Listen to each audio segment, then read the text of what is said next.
Hello everyone, welcome to a very special episode of Prep Survival. This is the Bug Out Bag episode, and it is the 1 year anniversary of the time in my life when shit hit the fan. I'm talking, of course, about the Fort McMurray Fires. Obviously that was a terrible time and things did not go as planned. For starters, this is my favorite part, I left my bug out bag at home, sitting on a chair in the kitchen. So that won't be happening again.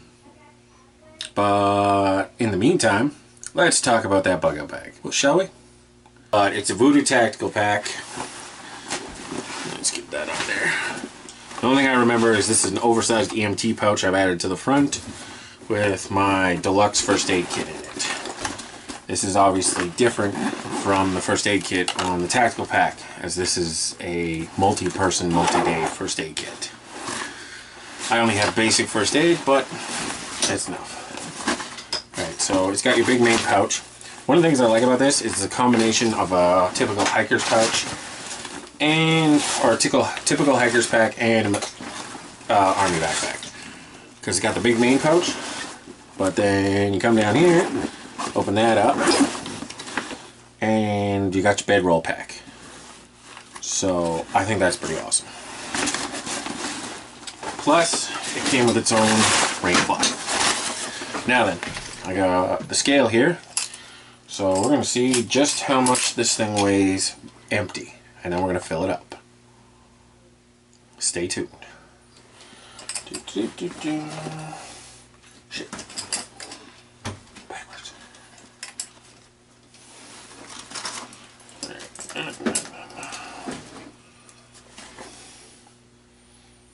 So just by itself with the first aid kit, the backpack weighs 8.8 pounds. Now then, let's fill it up. First up, sleeping. So we have a 5-star gear shelter. It's basically just a big OD tarp with some aluminum pegs and grommets in it. That's shelter. For sleeping in the summertime, mind you, I have an MSR e-bivvy. Basically to keep the bugs off while I'm under that.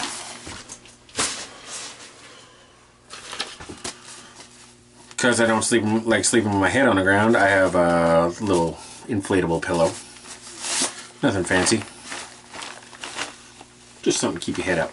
Because I mean, I can sleep on the ground, but I'm a side sleeper, so I like to have my head elevated. And that is it for my sleep system. Next up, water, hydration. Hydration is important. That's why our emergency rations are in this GSI Outdoors cup. It's basically just a heavy-duty stainless steel cup. Put them in here because they tend to get damaged. Carry a life straw, some aqua tabs, and then 3-liter Voodoo tactical water bladder, which we're not going to fill up right now. But whatever we get for a final weight, we'll add 3 pounds to, because water weighs about 1 pound per liter. Wow, that was hard. And then we have a backup canteen with a camel form pouch here. You got some Cliff Bar for your midday meals. I have enough food here for 3 days. Obviously more if you ration. So let's start with breakfast. We have freeze-dried granola with milk and blueberries, scrambled eggs with bacon,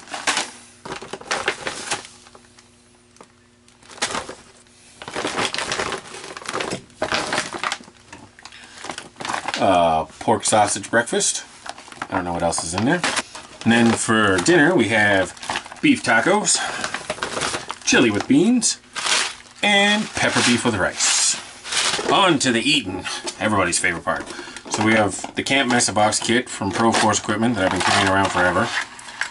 Nothing fancy to it, just cutting board bowl, full cup. KFS that I throw on the floor.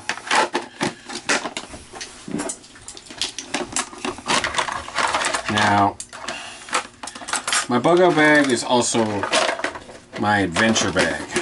So like when I go on solo hikes, this is what I take.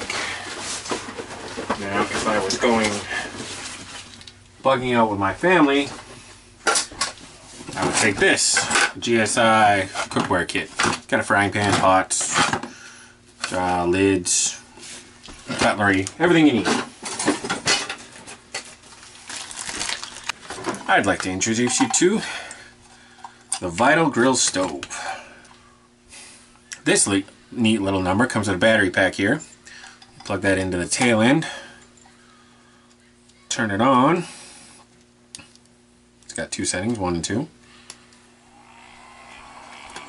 And you have a jet stove that runs off natural fuel. So whatever you can find that's not liquid, this will burn it. And when you're done, take that apart, take that off. This just folds up. See if I can remember how to fold it. I always seem to run into trouble when it comes to that part. Folds up like that. Slides into the bottom here. Somehow or another. Just like that.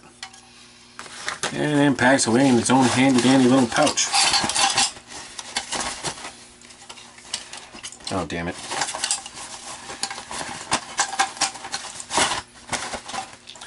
Put your battery pack in there. And it comes with its own waterproof cardboard fire starters.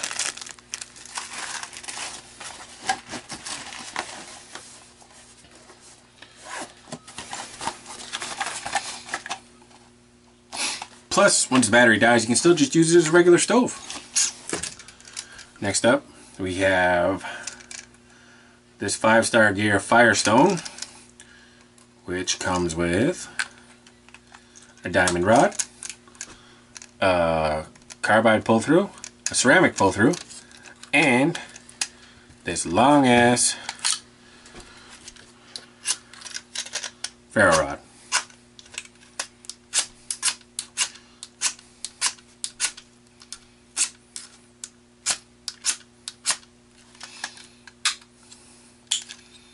Now, as you know, this is also called Batman Survival, because around here we love gadgets.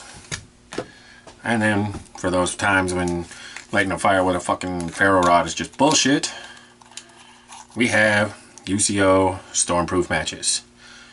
These things will burn in, or will reignite once they've been through water, and they'll still stay lit in the wind, but they'll burn down real fast in the wind. We have my little survival radio here. It does AM, FM, weather bands. It's got a solar charger on the front, hand charger on the back, and then a spot to plug your phone in there. It's also a flashlight, because why not, right? You should always have one of these. Next up is my Lensatic compass.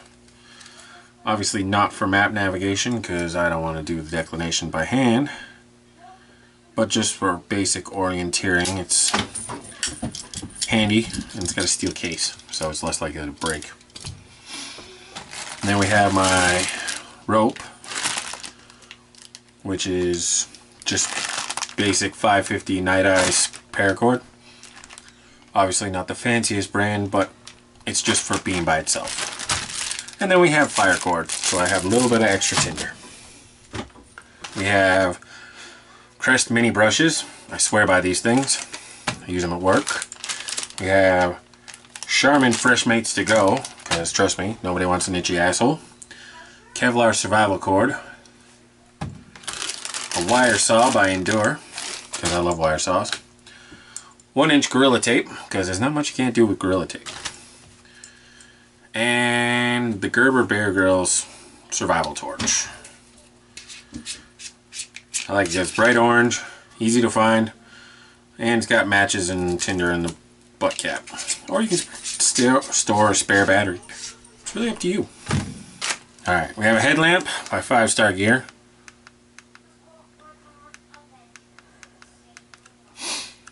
Runs off 3 AAAs. Headlamps are just nice to have. A little sewing kit just in case. Alright, so I've just crammed everything you saw into that bag.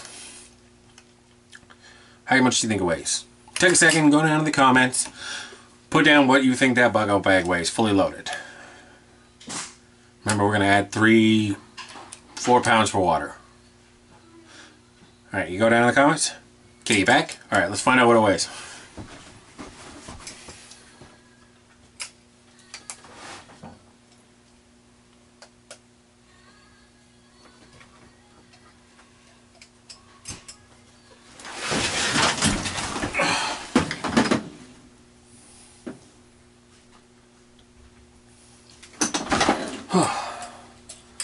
Alright.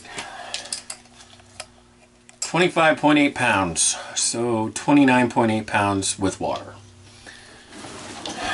Now obviously I am the tank of my family and will be carrying most of the weight, so that'll have a lot to do with it. The bag is modular. I'm going to switch stuff out on a regular basis. I have like the basics that are ready to go, and then I'm going to add and take away stuff. Which leads me to another point. I get a lot of comments, no technology in survival, blah de blah de blah. Honestly, not everything's going to be hiding from the Ruskies, fucking back to the pioneer days. So, once again, I'll point out, like I did in the first episode, survival just means taking precautions to go through a violent or dangerous situation in an easier method. Hopefully I never need to use it. Well, except as in an adventure bag. But that's a different story. So, for prep survival, I'm Wolf Cross saying, live forever. Nothing wrong with that.